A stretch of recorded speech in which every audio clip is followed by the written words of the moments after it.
जी अस्सलाम वालेकुम। आज हम माइक्रोसॉफ्ट एक्सेल का लेक्चर 2 स्टार्ट करने लगे हैं, जिसमें हम बनाएंगे एक बेसिक रिजल्ट कार्ड और बेसिक से एडवांस लेवल पे मूव करेंगे। तो उसके लिए सबसे पहले हम कुछ डाटा एंटर करेंगे सेल्स में। जैसे कि मैंने आपको कल बेसिक चीज़ें बताई थी, सेल क्या होता है, रो कॉलम क्या होती है, फॉर्मेट पेंटर क्या होता है। पिछले लेक्चर में हमने ये समझा था। क्लिपबोर्ड का, फ़ॉन्ट का और अलाइनमेंट का हेड हमने प्रीवियस लेक्चर में देखा था। जिन्होंने उसको रिपीट करना हो वो कल की रिकॉर्डिंग को देख सकते हैं। तो इसमें बेसिक डाटा एंटर करूंगा मैं अभी। सीरियल नंबर, यहाँ पे मैं लिख देता हूँ रिज़ल्ट रिज़ल्ट कार्ड या रिपोर्ट कार्ड। Serial number 1 2 3 4 5। हम सीरियल खुद से भी लिख सकते हैं अगर छोटी सी है, नहीं तो आप 1 2 आप लिखकर तो आप इसको ड्रैग भी कर सकते हैं जहाँ तक आप लेके जाना चाहें। देन नेम आप डाल देंगे। इधर मैं कुछ सब्जेक्ट एंटर कर देता हूँ, इंग्लिश, मैथ्स। ये दो सब्जेक्ट आ गए। यहाँ पे मैं लिखूँगा टोटल, और इधर आगे ऑब्टेन, और फिर लिखूँगा परसेंटेज। नेम एंटर मैं कर देता हूँ कोई से भी। यहाँ पे लिख देते हैं student 1, student 2, student 3, student 4, student 5। Okay, अब इसको थोड़ा सा फॉर्मेट करूंगा, फिर इसमें काम शुरू करते हैं। फॉर्मेट करने के लिए ये रिजल्ट कार्ड मैंने लिखा सेल 1 में। अब मेरा डाटा अगर जाना जाता है यहाँ तक, तो इसमें मैं क्या करूँगा, इस पूरी रो को ऊपर वाली को सिलेक्ट करके इसको मैं मर्ज कर दूंगा। लेकिन इसमें चलें, इसको मैं मर्ज करके ये आपको दिखाता हूँ। ये मर्ज हो गया। मर्ज से क्या होगा, आपने जितने सेल सेलेक्ट किए थे वो सारे सेल कंबाइन हो गए, एक हो गया। तो जैसे ये अगर सेल आप सेलेक्ट करते हैं, सेलेक्ट करने के बाद मर्ज पे क्लिक करेंगे तो ये एक सेल बन जाएगा। इसका नाम होगा D4। ये ऊपर लिखा हुआ है क्योंकि आपने D4 से सिलेक्ट करना शुरू किया था। ठीक है, तो इसको अनमर्ज यानी स्प्लिट करने के लिए दोबारा से ये मर्ज वाला बटन प्रेस करेंगे, और इसी तरह से मैंने ये ऊपर वाली रो को सिलेक्ट किया, कहाँ तक, जहाँ तक मेरा डाटा जा रहा है एज परसेंटेज तक। तो ये सिलेक्ट करने के बाद मैंने मर्ज पे क्लिक किया, यूं मर्ज हो गया। इसको कोई कलर दे देता हूँ मैं यहाँ से, ये ब्लैक कलर, और फॉन्ट इसका मैं कर देता हूँ वाइट और बोल्ड कर देता हूँ। इसी तरह से नीचे जो मेरे पास डेटा है उसको सिलेक्ट किया मैंने। इसको सिलेक्ट करने के बाद इसको थोड़ा सा मैं सेंटर अलाइन करता हूँ, और इधर अप्लाई कर देता हूँ एक बॉर्डर। बॉर्डर कौन सा, ऑल बॉर्डर। ऑल बॉर्डर पे जैसे ही मैंने क्लिक किया तो ये आप देख सकते हैं कि बॉर्डर लग गया। अब मेरी जो हेडिंग्स हैं ये वाली, टाइटल जो मैंने यहाँ पे दिए हैं, इन टाइटल्स को मैं कर देता हूँ कलर चेंज इसका, और फॉन्ट कलर ये लगा दिया और बोल्ड कर दिया।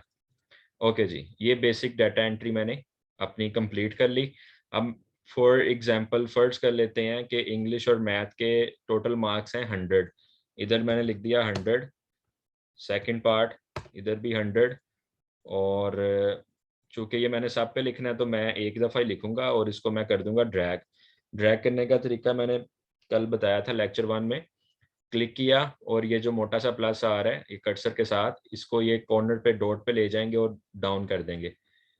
यूं ड्रैग कर सकते हैं। सेम चीज़ आपको अगर चाहिए तो, नहीं तो आप 100 पे क्लिक करके इसको सेंटर्ड से सिलेक्ट करते हुए नीचे की तरफ ले आएंगे और कंट्रोल D करेंगे, डुप्लीकेट हो जाएगा। अच्छा जी, तो ये टोटल मार्क्स आ गए 100। अब क्योंकि एक सब्जेक्ट 100 मार्क्स का, तो टोटल 200 होने चाहिए। तो इस 200 को मैंने नीचे मूव करा दिया। अब इसकी डाटा एंट्री करते हैं, लेकिन उस डाटा एंट्री को करने से पहले थोड़ा सा एडवांस लेवल की तरफ मूव करते हैं। वो है कंडीशनल फॉर्मेटिंग। कंडीशनल फॉर्मेटिंग में मैं ये कंडीशन अप्लाई करने लगा हूँ कि जो स्टूडेंट्स मार्क्स ले रहे हैं 50 से बिलो, यानी जिन स्टूडेंट्स के 50 से कम नंबर आ रहे हैं उनको मैं रेड रेड हाईलाइट कर दूं, जैसे हाइलाइटर होता है इस तरह से यहाँ पे कलर्स लगाएंगे कि ऑटोमेटिकली अगर कोई नंबर 50 से बिलो जाता है तो वो हाईलाइट हो। अब ज़रूरी नहीं है कि यही वाला फीचर आप अप्लाई करें रिजल्ट कार्ड पे, रिपोर्ट कार्ड पे। आप डाटा एंट्री कर रहे हैं या कहीं भी आप फिल्टर आउट करना चाहते हैं चीज़ों को, तो आप वहाँ पे कंडीशनल फॉर्मेटिंग को अप्लाई कर सकते हैं। जैसे कि मैंने जहाँ पे मार्क्स एंटर करने हैं उस एरिया पे मैं सिलेक्शन करता हूँ। सिलेक्ट करने के बाद ये मेरे पास होम के अंदर ही ऑप्शन है कंडीशनल फॉर्मेटिंग का। इस कंडीशनल फॉर्मेटिंग को मैंने सिलेक्ट किया, highlight cell rules, highlight cell rules. अब सेल के ऊपर मैं रूल अप्लाई करने लगा हूँ ग्रेटर देन का, लेस देन का। ठीक है जी, इसमें मैं जाता हूँ लेस देन पे। लेस देन पे जैसे ही मैंने क्लिक किया, क्लिक करने के बाद मेरे पास यहाँ पे ऑप्शन आई है कि आप नंबर एंटर करें, format cell that are less then.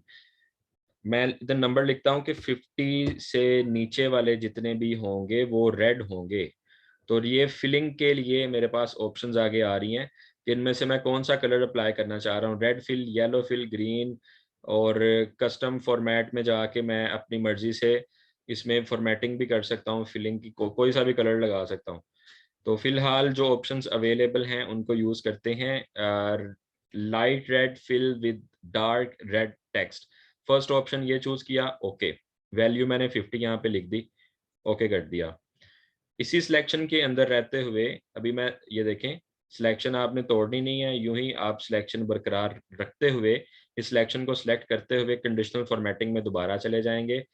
Highlight cell पे जाकर आप ग्रेटर देन वाला कंडीशन अप्लाई करेंगे। आप ग्रेटर देन यानी मैं ये भी देखना चाहता हूं कि जिन स्टूडेंट्स के मार्क्स 80 यानी 80 से अबव हैं वो हो जाएं ऑटोमेटिकली ग्रीन। तो मैं ग्रेटर देन में जाके यहाँ पे लिख देता हूँ 79, यानी 80 वाला भी इसमें ही आएगा और 80 अबव जितने होंगे वो ग्रीन हो जाएंगे। और यहाँ से कलर सेलेक्ट कर दिया मैंने ग्रीन, ग्रीन के ऊपर क्लिक किया और ओके कर दिया। ओके, ये वाली कंडीशन भी अप्लाई होगी। अब मैं ये आपको मार्क्स मार्क्स एंटर करके दिखाता हूँ।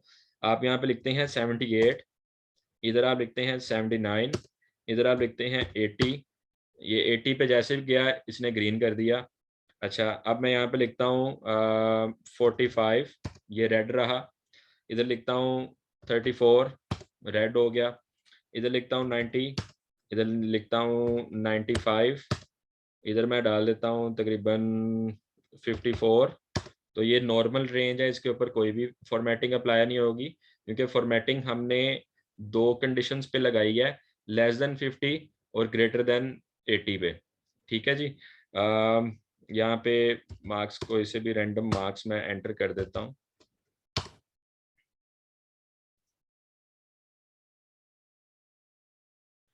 Okay, obtain marks.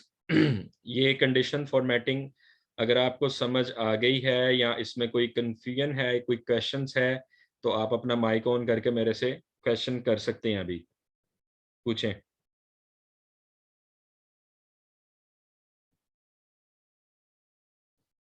अगर आपको क्लियर है तो ओके कर दें ताकि फिर आगे मूव करें।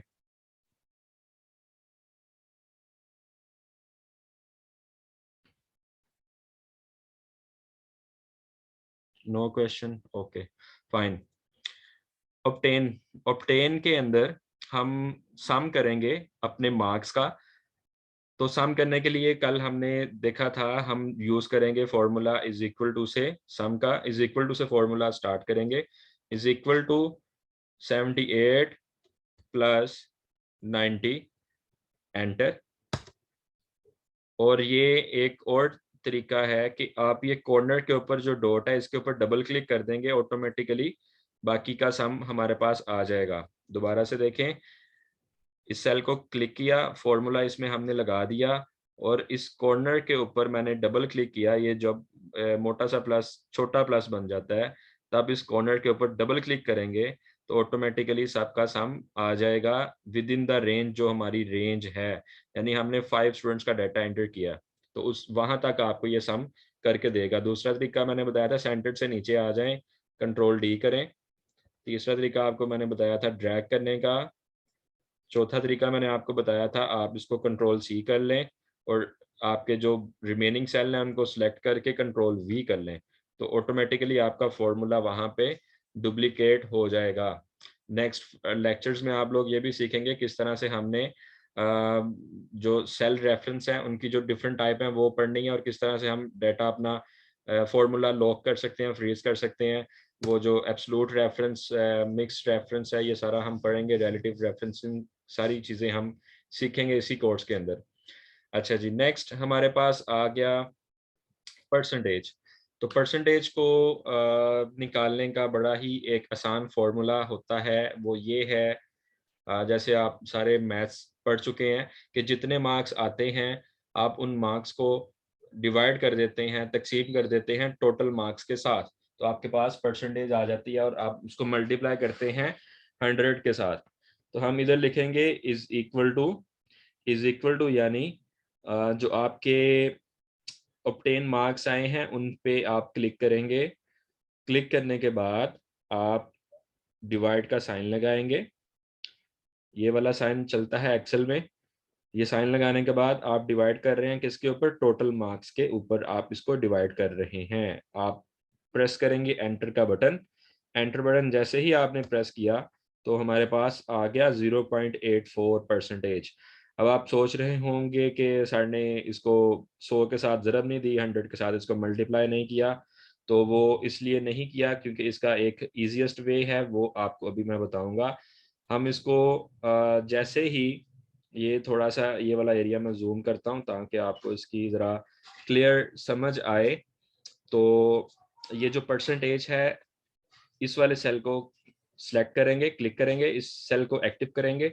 अच्छा जी, तो ये आप देख रहे हैं नंबर वाले हेड में, ये नंबर वाला जो ऑप्शन है इसके अंदर एक परसेंटेज का साइन है। इसको मैं थोड़ा सा मैग्नीफाई करता हूँ ताकि रिकॉर्डिंग जो हमारी हो रही है लेक्चर की उसके अंदर भी अच्छा नज़र आए देखने वाले को। ये वाला पार्ट, ये नंबर वाला जो पार्ट है इसको मैं करवाने लगा हूँ। यानी आप जब 84 के ऊपर क्लिक करेंगे तो क्लिक करने के बाद आपने जैसे ही परसेंटेज के ऊपर क्लिक करना है, परसेंटेज वाले साइन के ऊपर क्लिक करना है, तो ऑटोमेटिकली इसके साथ परसेंटेज लग गई। अब इसके बिल्कुल साथ आप देखेंगे दो बटन बने हैं नंबर वाले हेड में, इंक्रीज इंडेंट और डिक्रीज इंडेंट। इसका यूज क्या है, यानी आपने नंबर के बाद कितने पॉइंट देने हैं डेसिमल के, यहाँ से आप इसके पॉइंट इंक्रीज कर सकते हैं, डेसिमल के पॉइंट इंक्रीज कर सकते हैं, और यहाँ से आप इसका डेसिमल डिक्रीज कर सकते हैं। यानी आपने इशारिया के बाद कितनी अमाउंट्स लगानी है, यानी कितनी आपने वैल्यूज देनी है इशारिया के बाद, 1 2 3 4, अमूमन 2 या 4 का कम्बिनेशन होता है। ठीक है जी, तो इसको मैं अभी कोई भी नहीं लगाता, जब इसकी ज़रूरत हो आप इसको यूज़ कर सकते हैं। तो आप इसके ऊपर क्लिक करके ड्रैग कर देंगे नीचे की तरफ, तो सबकी परसेंटेजेस ऑटोमेटिकली कलेक्ट हो जाएंगी। हमने जैसे ही परसेंटेज के साथ क्लिक किया तो उसने मल्टीप्लाई करके 100 के साथ हमें परसेंटेज का साइन लगा दिया। अब इससे जो नेक्स्ट हमारे पास स्टेप आएगा, उस स्टेप के अंदर हम फाइंड आउट करेंगे स्टेटस। उस स्टेटस में ये देखेंगे कि पास फेल या कोई भी ऐसी स्पेसिफिक आप कोई चीज़ फाइंड आउट करना चाहते हैं परसेंटेज के ऊपर या किसी और सेल के ऊपर, तो वो कैसे करेंगे। जिनको पहले थोड़ा बहुत एक्सेल आता है वो तो ये समझ रहे होंगे कि अभी तक तो ये चल रहा है बिल्कुल नॉर्मल बच्चों वाला काम। तो अब साथ साथ थोड़ा सा नेक्स्ट लेवल पे मूव करते हैं, इसी रिपोर्ट कार्ड को आगे लेके चलते हैं स्टेटस पे। स्टेटस स्टेटस में हम ये फाइंड आउट करते हैं कि जिन लोगों की परसेंटेज बिलो 50 है उनको फेल कर दिया जाए और अबव वाले क्या हों, पास हो जाएं।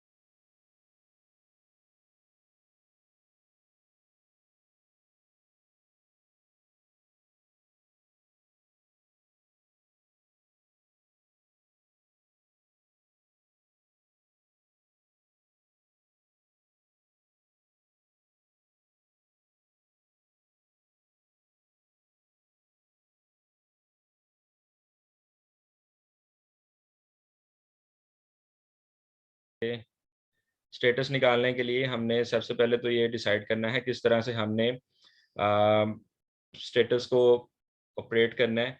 इधर हम ये करने लगे हैं कि जो स्टूडेंट्स 50% बिलो वाले हैं उनको फेल करें और अबव वाले ऑटोमेटिकली पास हो जाएं। तो उसके लिए इज इक्वल टू का साइन लगाया और इफ से आप शुरू करेंगे।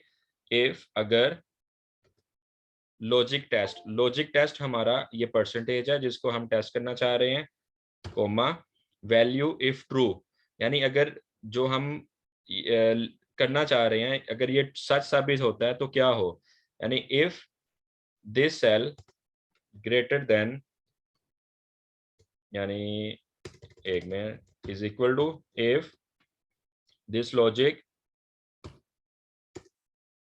Greater than sorry less than 50% comma, तो इन्वर्टेड कोमा में बताएंगे कि यहाँ पे क्या आए, फेल आए, इन्वर्टेड कोमा क्लोज। अब इन्वर्टेड कोमा के अंदर हम अपनी कोई भी स्टेटमेंट लिख सकते हैं, फेल लिख दो, कुछ भी लिख दो, वो वहां पे आ जाएगा, लेकिन ये इन्वर्टेड कोमा के अंदर होना चाहिए। तो ये तो बात हो गई अभी तक जो हम इसको बताना चाह रहे हैं कि ये ऐसा करो कि इफ G3, यानी ये G3 वाला जो सेल है ये 84% अगर कन्वर्ट हो जाए या इसकी जगह पे 50% से कम कोई वैल्यू आ जाए परसेंटेज की तो फेल लिखा जाए। अगर ऐसा ना हो कोमा तो पास लिखा जाए और इन्वर्टेड कोमा क्लोज कर देंगे और ब्रैकेट को भी बंद कर दिया जाएगा और प्रेस एंटर। जैसे ही एंटर प्रेस करेंगे हमारे पास कंडीशन हमारी ये जो हमने फॉर्मूला बनाया वो ऑटोमेटिकली यहाँ पे आ जाएगा। इसको हम ड्रैग कर देंगे तो सबका जो स्टेटस है वो हमें मिल जाएगा। अब जैसे कि आप देख रहे हैं यहाँ पे 40% है, 40% है, तो ये फेल लिखा है। अगर हम इसकी मार्क्स एंट्री को देखेंगे दोबारा तो इधर आपको ये डबल क्लिक करेंगे इन सेल्स पे तो जितनी जितनी स्पेस रिक्वायर्ड है उतनी उतनी स्पेस इनको मिल जाएगी ताकि ये चीज़ें इसमें एडजस्ट हो जाएं। अच्छा जी, तो हम 78 की जगह लिखते हैं 43 और इधर आके लिख देते हैं 55, तो ये 49% आ गई और फेल हो गया। अच्छा जी, आमना अली पूछ रही हैं फॉर्मूला याद करने पड़ेंगे। फॉर्मूला मैं आपको फॉर्मूले बनाने की जो इसकी सेंस है ना वो इसकी मैं आपको बता देता हूँ कि किस तरह से आप इसको याद रख पाएंगे। जैसे यही वाला जो स्टेटस वाला फॉर्मूला मैंने आपको बताया है, ये दोबारा से ज़रा देखें, बहुत आसान है। हमने पहली चीज़ है करना क्या है। असल में कोई भी चीज़ जब आप प्रोग्राम करते हैं या उसको फॉर्मूला में आपने बनाना है तो सबसे पहले आप उसकी जो ग्राउंड है उसको समझें। हम ये चाह रहे हैं कि जो बिलो 50% है, यानी बिलो 50%, हम इस तरह भी लिख सकते हैं इसको, लेस देन 50% पे क्या लिखा जाए, फेल लिखा जाए। तो बाकियों के साथ क्या हो, बाकियों के साथ पास लिखा जाए। ये चीज़ हम एक्सेल में करना चाह रहे हैं और ऑटोमेटिक करना चाह रहे हैं और इस सेल में करना चाह रहे हैं। ये वाला सेल, इसका कलर दे देते हैं हम येलो, ये लें। तो हम यहाँ पे क्या करेंगे, हम लिखेंगे कि ये वाला सेल बराबर है, यानी इक्वल किसके है, this cell equal to this one, यानी इस लॉजिक को टेस्ट करना है। बस हमने लगाना है अगर, क्योंकि कंडीशन लगा रहे हैं ना कि अगर इज इक्वल टू से शुरू करना है, ये बात तो फिक्स है जी। कोई भी फॉर्मूला जब आपने लगाना है तो वो इज इक्वल टू से ही शुरू करना है। ठीक है जी, इज इक्वल टू इफ। अब इफ लगाने के बाद आपने जो इससे बात करनी है सेल से, वो बात आपकी शुरू होगी ब्रैकेट लगाने के बाद। आपने ब्रैकेट लगाई तो ये लॉजिक टेस्ट कह रहा है, लॉजिक टेस्ट नीचे लिखा आ रहा है ना। अब देखें इसमें कुछ भी याद नहीं करवा रहा है मैं आपको। लॉजिक टेस्ट जो है, ये लॉजिक टेस्ट आप किसको करना चाह रहे हो, आपकी लॉजिक क्या है। हमारी लॉजिक तो 49 है, हम परसेंटेज के साथ काम करना चाह रहे हैं कि परसेंटेज ये वाली अगर चेंज हो तो, जो वैल्यू चेंज हो तो जो रिजल्ट आए वो हम बताना चाह रहे हैं। लॉजिक टेस्ट ये 49%, सेल नंबर खुद ही लिखा आ गया वहां पे। अच्छा ये क्या हो, ये लिखा हमने आगे लेस देन, लेस देन कितने से, 50% ये हाथ से खुद लिखा जा रहा है। कोमा, कोमा क्यों लिख रहे हैं? क्योंकि लॉजिक टेस्ट वाली बात कंप्लीट कर ली। फिर वो नीचे हमसे पूछ रहा है वैल्यू इफ ट्रू, कि आपकी अगर ये बात सच साबित हो जाती है तो क्या करें।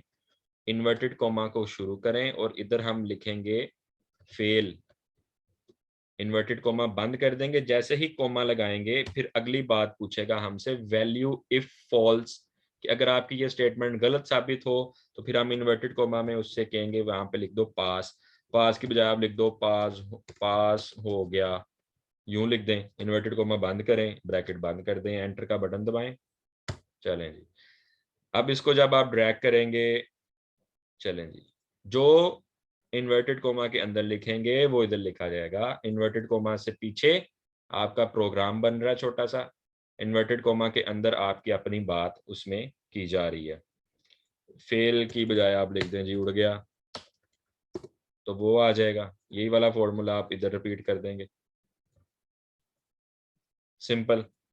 तो ये बेसिक आपको जो है अभी करवा रहा हूँ, बिल्कुल बेसिक चीज़ें। बाकी जो लेंथी लेंथी फॉर्मूलाज होंगे उनकी भी लॉजिक समझा के तफसील के साथ आपको करवाऊंगा।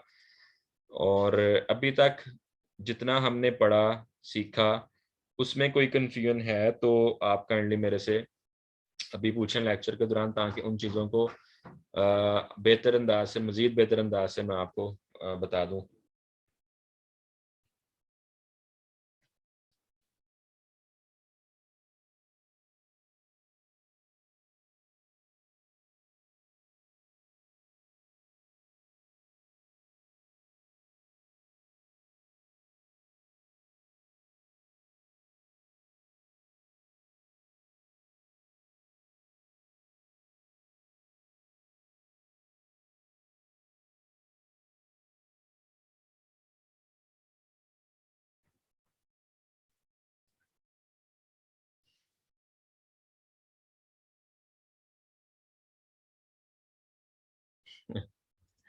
ओके जी, तो कोई क्वेश्चन नहीं है, फिर इससे नेक्स्ट लेवल पे मूव करते हैं।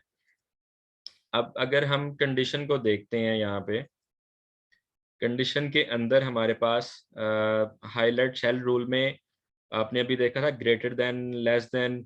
अब ये नीचे वाली जो चीज़ें हैं इनको भी आप करें, सीखें इसमें। बिटवीन, बिटवीन में आपने क्या करना होगा, आपने लिखना है कि अगर ये वाली परसेंटेज हमारी इतने परसेंट से इतने परसेंट में आती है तो ये वाला कलर इसमें फिल कर दिया जाए। आप उसमें एक नंबर दे देंगे। जैसे आप कहते हैं कि अगर हमारी कोई वैल्यू 10% टू 20% के अंदर रहती है तो इसको ग्रीन कर दें, इसको येलो कर दें, इसको रेड कर दें, तो वो कलर आप यहाँ से सिलेक्ट करें, वो वैल्यू यहाँ पे आप एंटर करें, तो बिटवीन वाली चीज़ आपके पास आ जाएगी। इसी तरह से हाईलाइट इक्वल टू, आप अगर ये देखते हैं कि अगर कोई वैल्यू इक्वल टू 200 या इक्वल टू 10% या whatever you want to write, so you can put that value in it. Simple. इसी तरह से अगर आप चाहते हैं कि text that contain, this is very important, ये वाला काम भी अभी हम इसमें करने वाले हैं। Text that contain, text that contain ज़्यादातर लगता है अगर आप लोग कोई ऐसी शीट बनाते हैं, जैसे फॉर एग्जांपल इधर हम लिखते हैं अटेंडेंस शीट टाइप 1 2 सीरियल, छोटी सी बना देता हूँ फटाफट से। ये आप देखें जी, ये डाटा डाल दिया, इधर मैं लिख देता हूँ अली, उमर, उस्मान, नियाज, मोहसिन, सुबहान, खालिद। ओके जी, इधर हम लिखते हैं डेज। ओके, अब हम ये एक छोटा सा फॉर्मेट टाइप बना लेते हैं जी, सेंटर अलाइन, और इनको भी हम कुछ अलाइनमेंट दे देते हैं।